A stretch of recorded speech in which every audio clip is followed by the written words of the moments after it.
Hi stars, welcome back. In this video we're going to be looking at the planetary movements for April 2022. This is not going to be a full-on horoscope for per sign, but it's going to be a guide for aspiring astrologers to know what you're looking for and how these shifts of planetary energy can affect you and the people around you. If you're new here, my name is Alison. I'm going to be looking at three things. I'm going to be looking at planets changing signs where their energies are shifting. The second thing is I'm going to be looking at stations, so either station retrograde or stations direct, and actually there's only one station this month. And the third thing I will be looking at are the lunations, which are the new moons and the full moons, and we have a bonus solar eclipse this month as well. So these are the three things that I always look at when I'm doing horoscope work for my clients, that they are creating the shifts during the course of the month that can then be interpreted per sign depending on which sign you are. The chart I have set up is set on 0 Aries, so Aries is in the ascendant position, and we'll be going through, I'll be showing you through the diagram how the planets are actually moving through the chart. So let's get started. Okay, so planets on the move for April 2022. And before we start, let me tell you I'm using universal time zone. So what this means is that if you are living west of Greenwich, these days may be the day before. And if you are living east of Greenwich, they may be the day after. So for April 2022, this is the actual chart of all the planetary movements, ingresses, stations, and the lunations that we're going to be looking at for April. Now, first up, we have an Aries New Moon on the 1st, and interestingly, in April there are two new moons in the month of April, and this is actually going to be 11 degrees 31 Aries, and it will affect anyone who's got a birthday on March the 31st, April the 1st, or April the 2nd, because that means that the new moon will be conjoining your sun, and this will be more meaningful for you. New moons are always the beginning of the cycle, the beginning of the synodic cycle between the sun and the moon. I'll put a link below about more on synodic cycles. If you're interested, you can check that out. So this new moon, my suggested interpretation is challenge yourself to start something fresh and exciting. A new moon is always a reset time in the month. It's a time to do something new, something fresh and exciting. And in Aries, that's the exciting part, because the new moon is actually in Aries this month. If you want to know more about new moon interpretations, I'll put a link to Norma's new moon group below, and you can check that out. She offers complimentary Zoom meetings once a month. Then next up we have Venus is entering Pisces. This is on the 5th of April. And Venus will get a score of +4 for this. This is how we're measuring essential dignity. If you're interested, I'll put a link to more about that as well. So what this means is that Venus is very well placed in Pisces. She is a welcome guest in the sign of Pisces. So this means that Venus can work well here, and all of her goodness can be brought forward whilst she's in Pisces. And for us, I'm suggesting intuitively love and money are highlighted now. Pisces really is the sign to do with intuition and things left unsaid. So you can tap into that. Of course, it's many other things too.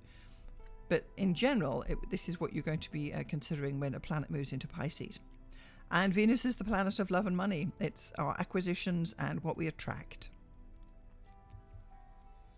Then next, we've got Mercury is entering Taurus. That will be on the 11th.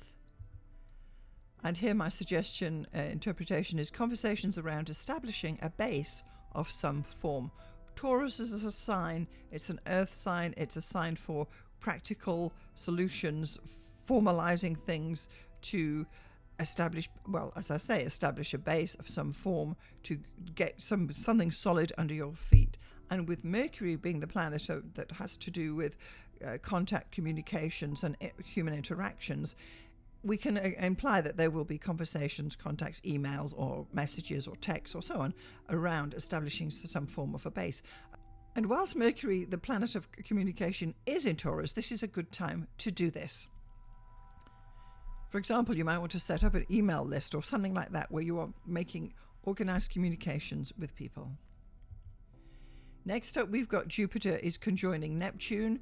This is the only aspect I'm actually speaking about this month. And this will affect anyone with birthdays on the 13th, 14th or 15th of March. So what this means is that Jupiter is coming together in the same place in the sky as Neptune. This only happens once every 13 years, and we're lucky to have it in 2022. And we're double lucky if you're a Pisces to have it in your very own sign. And if you are a Pisces, you are double lucky to have this because Jupiter is the traditional ruler of Pisces and Neptune is the modern ruler of Pisces. So these two planets to do with inspiration, faith, and everything that pertains to Pisces are coming together in Pisces, and particularly for people with those birthdays. My suggested interpretation here is spiritual or artistic growth and luck. Why not? Again, this is the beginning of a synodic cycle between Jupiter and Neptune, and you can check out more about that if you're interested on the link below. The next thing up we have is Mars is entering Pisces, and this is happening on the 15th. My suggested interpretation here is that expand energy towards nuance and the unseen. Again, it's mainly Pisces themes coming through this month. Mars is the planet of energy and action. It's the planet that gets you off the couch and where you will actually expend energy on something that actually interests you. And as it's passing through Pisces, my suggestion is to put your energy towards nuance and the unseen. So pay attention to atmospheres, pay attention to the feel of the room, and that will stand you in good stead. Then we have a Libra full moon. This occurs on the 16th, obviously in Libra, and this will affect you more if you have your birthday on October the 19th, 20th or 21st, because the full moon will be conjoining your sun. So that will make it more meaningful for you. Now, normally full moons are a time where we can see the full brightness of the moon, we can see clearly, and it's an opportunity to look into the nooks and crannies of situations. So my suggested interpretation for this one is clarity around your relationship issues. This is a full moon in Libra that is going to look into your main meaningful relationships, your marriage or your serious partnerships. And you will be able to see them in all their glory. This is warts and all viewing, and it's an ideal time for you to say, yes, I see that that is perhaps not ideal, but I can live with it. And you are under no illusions about who your partner is and what they stand for and what they are interested in. And this is really your decision time to say, well, can you live with that? And very often we can. But it's a time when the wool is pulled from your eyes. You know, the honeymoon's definitely over now, and you can see their flaws and accept them. Next up, we've got the sun is entering Taurus. This will be on the 20th. And my suggested interpretation for this one is the spotlight is on producing solid results. Again, the sun is obviously the planet that is the spotlight. It's the light, warmth and heart of the zodiac anyway. It's the reason we are all alive today. And it shines a spotlight each month on a different sign. And for this month, it's moving into Taurus. So again, we're talking about producing solid results. It's about having that foundation, having something firm to stand on, to be solid in your authenticity even. So this is a good time to work on things like that. Then we've got our one and only station this month, and this is Pluto is stationing retrograde. This will be on the 29th. It's that very last weekend. And Pluto has been in Capricorn for years, over 10 years, and it's retrograded in Capricorn every year. It does it every year. So this is nothing particularly new, but it does happen every year. And of course, when a planet is retrograding, the important thing is the station.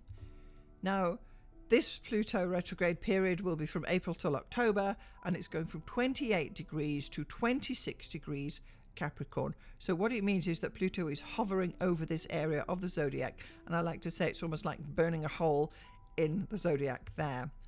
This will affect you if your birthday is on January the 18th, 19th or 20th of any year, obviously, and this station will then be much more significant for you.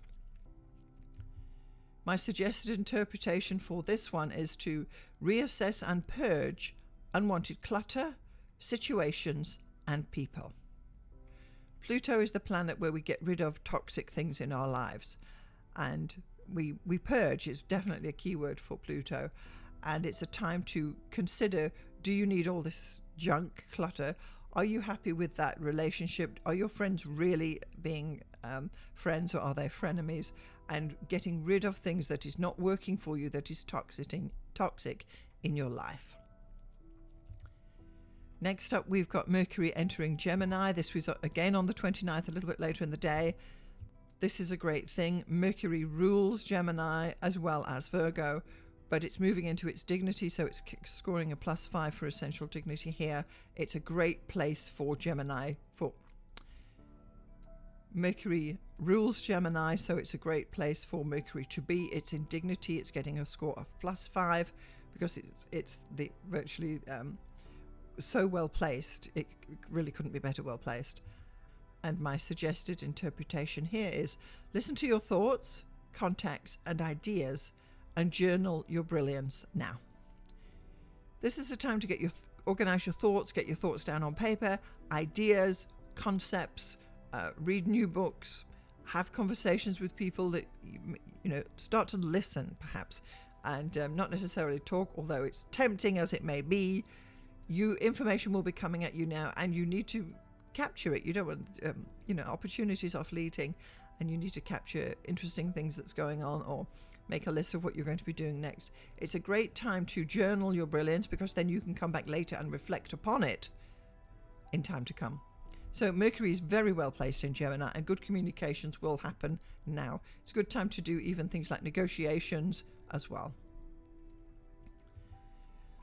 Then next up, we've got the solar eclipse. This is actually on the 30th, and it's at 10 degrees 28 Taurus at the North Node. So what this means is the North Node is a place where eclipses occur at nodes, and the North Node is a place where it's like the tide is bringing things in. So when the tide comes in, it brings stuff and places on the beach. So the idea is that at a North Node, new things are possible and new ideas will come to you. This will specifically affect you if your birthday is on April 30th, May the 1st, or the 2nd, because the solar eclipse will be built in not only for the month to come, but it will be built into your solar return chart for the whole next 12 months. So this is hugely important. If you know anyone with birthdays, then they've got a solar eclipse built in, which is a great thing. It's the second new moon of April, and because it's a solar eclipse, that supersedes us saying it's a new moon. So now we're saying we had a new moon on the 1st, and now we've got a solar eclipse on the 30th. That's the second one in April. In different times, but there's two in April, which is the interesting thing here. Now, my suggested interpretation here is build and acquire what you need for your future now. So as that tide is bringing things towards us, it's the North Node bringing things to us at the solar eclipse. Whatever happens on that day or the day after or around that eclipse time is going to be meaningful, and it's bringing things to you that you need to be paying attention to. These are subtle things. These are eclipses. And if you're not really paying attention, things will pass you by. But if you meet people or you come across something that's piquing your interest, this is the time to say, oh, hang on a moment, maybe this is what the eclipse is bringing me. And this is what you need to be on the lookout for, to tune into these little nuances of the zodiac.